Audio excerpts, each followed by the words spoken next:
जय हिंद, नमस्कार साथियों। मैं रोहित आप सभी का हार्दिक स्वागत करता हूं टारगेट गुरुकुल के इस लर्निंग प्लेटफॉर्म पर। साथियों, ये पेपर जो है ये यूपी पीसीएस का है जो कल हुआ है।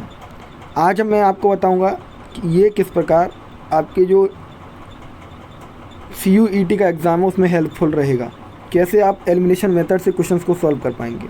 और एक और चीज़ बता दूं, इसमें 15 क्वेश्चन आए थे जिसमें से 10 क्वेश्चन अपनी वीडियो से डायरेक्टली आए हैं, वो मैं अभी आपको इसी वीडियो में दिखाने वाला हूँ। मैंने पूरे पॉलिटी के क्वेश्चंस को यहाँ पे ले लिया है, 1-2 प्रश्न रह गए होंगे।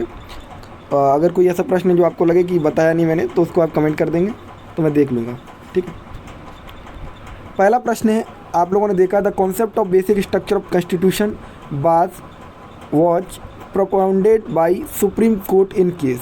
मैंने आपको बताया कि यहाँ पे कई केस आते हैं, गोलकनाथ केस है, कुतुब बनाम बम्बई केस है, केशवानंद भारती केस है। तो केशवानंद भारती केस आता है, वो कहता है कि भाई देखो, आप सबको चेंज कर लो, आपको रोकेंगे नहीं। और मान लेते हैं कि प्रीएम्बल इंडियन कॉन्स्टिट्यूशन का पार्ट है, बट आप लोग basic structure of constitution change नहीं करेंगे। और ये मैंने आपको प्रीएम्बल वाली वीडियो में पढ़ाया है। अगर आप लोगों को विश्वास है, अगर आपने वीडियो को देखा होगा तो आप लोगों को पता ही होगा, नहीं तो आप जाकर वीडियो में देख सकते हैं। इसके बाद when was the panchayat extended to the schedule area act passes by Indian parliament. ये अभी मैंने आपको नहीं बताया है, लेकिन अभी जब पार्लियामेंट के टॉपिक पर होंगे तब ये प्रश्न आपको ज़रूर बताया जाएगा। इसके बाद अगला प्रश्न मैं आपको बताऊंगा एलिमिनेशन मेथड कैसे लगाना है। देखो ये प्रश्न आ रहा है, इनमें बताएंगे एलिमिनेशन मेथड कैसे लगाएंगे। आपके में इस बार प्रश्न आने की संभावना ऐसे प्रश्नों की है, ठीक है। Which one of the following did not serve as vice president before assuming the office of the president of India? ऐसा कौन है जो राष्ट्रपति के पद पर शपथ ग्रहण की लेकिन वो पूर्व उपराष्ट्रपति के पद पर कार्य नहीं किया? तो वो थे नील संजीव रेड्डी जी। कौन थे? नील संजीव रेड्डी जी, ठीक है। ये फैक्चुअल क्वेश्चन है, आपको याद होंगे तो बता पाएंगे। ये भी मान लो इसको हम ईजी नहीं कहेंगे, मॉडरेट कहेंगे। ये प्रश्न देखिए कैसे आप इसमें एलिमिनेशन मेथड लगा सकते थे। भाई बताइए, अगर आपको एक भी आंसर पता है तो आप पूरा सॉल्व कर सकते थे। आप क्या जानते हैं कि जो बलवंत राय मेहता कमेटी, अशोक मेहता कमेटी, ये दोनों कमेटी आपकी पंचायत सिस्टम से रिलेटेड है। क्या हुआ साथियों कि जो जैसे मान लो मुझे पता बलवंत राय मेहता कमेटी के बारे में। बलवंत राय मेहता कमेटी कब आई आपकी? तो बलवंत राय मेहता कमेटी आपकी जो है, तो साथियों क्या है कि देखो, आप लोगों ने बलवंत राय मेहता कमेटी के बारे में मैंने आपको जब पढ़ाया था तो आप लोगों को मैंने बताया था कि ये आपकी 1957 में होती है और 3 टायर वो लाती है। क्या लाती? पंचायत सिस्टम लाती है। जैसे आपको पता होगा अभी आपके यहाँ पे चुनाव होते हैं, पहले होता है पंचायत चुनाव, सरपंच बनता है उसमें, फिर जनपद होता है यानी ब्लॉक स्तर पर होता है, फिर एक डिस्ट्रिक्ट लेवल पर होता है जैसे पंचायत सदस्य बनते हैं, ठीक है। फिर तो ये 3 टायर कमेटी लाई थी, ये थी 1957। अब अगर आपने एक का एक है, आपने ये देख लिया तो एक का एक ही में है, तो आप चाहें तो इस प्रकार टिक लगा सकते हैं। और आप देख सकते हैं 1 2 3 4 इसी प्रकार में लाएंगे। तो अशोक मेहता के बारे में 1977 है, आप लोगों को पता ही है, ठीक है। इस प्रकार अगर आप लोगों को ये नहीं पता तो कोई दिक्कत नहीं। ये होता है एलिमिनेशन मेथड। क्या? केवल एक को पकड़ लिया। बलवंत राय मेहता के बारे में हम जानते हैं, आपने एक को पकड़ लिया और हम जैसे ऑप्शन के ऊपर गए तो हमें सीधा सा ऑप्शन मिला बी, तो इसका सही उत्तर है बी। अब यहाँ पर एक चीज़ और गौर फरमाने लायक है कि आप लोगों को डिटेल स्टडी करनी है। अब आप कहेंगे ये तो पीसीएस का पेपर भैया, हम तो केवल CUET का देने जा रहे हैं। भाई अगर आप 2021 का BHU का पेपर उठाएंगे जो NTA ने कंडक्ट कराया था, उसका लेवल बिल्कुल यही लेवल था। इसके बाद अगला प्रश्न है, देखो यहाँ पर भी एलिमिनेशन मेथड कैसे लगाया जा सकता था। आप लोगों को मैंने शेड्यूल्स पढ़ाए हुए हैं, 12 शेड्यूल है, उनमें से आपको बताया। तो 8th शेड्यूल आपका किससे, आप अगर आपने कुछ भी पढ़ा होगा तो 8th शेड्यूल जरूर पढ़ा होगा। 8th शेड्यूल में क्या लिखा है? 8th शेड्यूल में लिखी है भाषाएँ। आपको मैंने बताया कि 8वीं अनुसूची में भाषा लिखी है, हिंदी भाषा 8वीं अनुसूची के बारे में आती है, उसमें 22 भाषाओं का वर्णन है। आप लोगों को ये बताया था मैंने। अब आप देख लीजिए D का 3 लैंग्वेज, D का 3 कहाँ है? D का 3 केवल एक ही ऑप्शन में, वो है C। तो इस प्रकार इसका आंसर होगा C। और आप मिला लीजिए, बाकी सब आपको बताइए। क्या बताया कि आपका जो है 3rd शेड्यूल में क्या लिखा है? इसमें लिखा है कि ओथ यानी शपथ ग्रहण और प्रतिज्ञा, लेकिन इसमें राष्ट्रपति के बारे में नहीं लिखा है, ठीक है। 3rd शेड्यूल में ये भी आपको पूछ लेता है कभी कोई प्रश्न, ठीक है। राष्ट्रपति के बारे में नहीं लिखा है, प्रेसिडेंट के बारे में नहीं लिखा है। देखो समझ में आ रहा है कि नहीं, आप ये बताओ, आप लोग आ रहा है ना समझ में? हाँ, ये प्रश्न देख लीजिए, ये पॉलिटी का तो नहीं है लेकिन बता देते हैं, इसमें भी आपको एलिमिनेशन मेथड ऐसे लग सकता है। देखो, गोल्डन रिवॉल्यूशन, आप इसके बारे में नहीं जानते, कोई दिक्कत नहीं। येलो रिवॉल्यूशन के बारे में तो आप जानते हैं। येलो रिवॉल्यूशन के बारे में कैसे जानते हैं?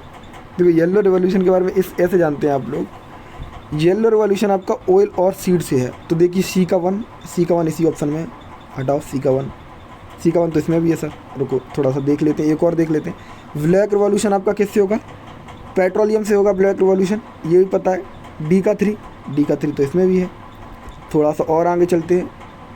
गोल्डन रिवॉल्यूशन आपका हनी से होगा, तो गोल्डन रिवॉल्यूशन ए का 2, तो बस यही ऑप्शन है। तो ऑप्शन ए इज आंसर इसका, ठीक है। ये होता है एलिमिनेशन मेथड साथियों। सीधा सा आंसर नहीं मिलेगा, टाइम मांगेगा, लेकिन मैंने आप लोगों को जो ट्रिक बता रहा हूँ उस पर ध्यान देना है। ये प्रश्न बहुत अच्छा है, आपसे पूछा जा रहा था फंडामेंटल ड्यूटीज़ के बारे में कि कौन सी आपकी फंडामेंटल ड्यूटी नहीं है। तो साथ ही आपको पता है कि to protect the monument and national, कल वाली मैंने वीडियो आपको जो बनाई थी फंडामेंटल ड्यूटीज़ के बारे में आपको जितना भी पता आप कमेंट बॉक्स में मुझे बताएंगे।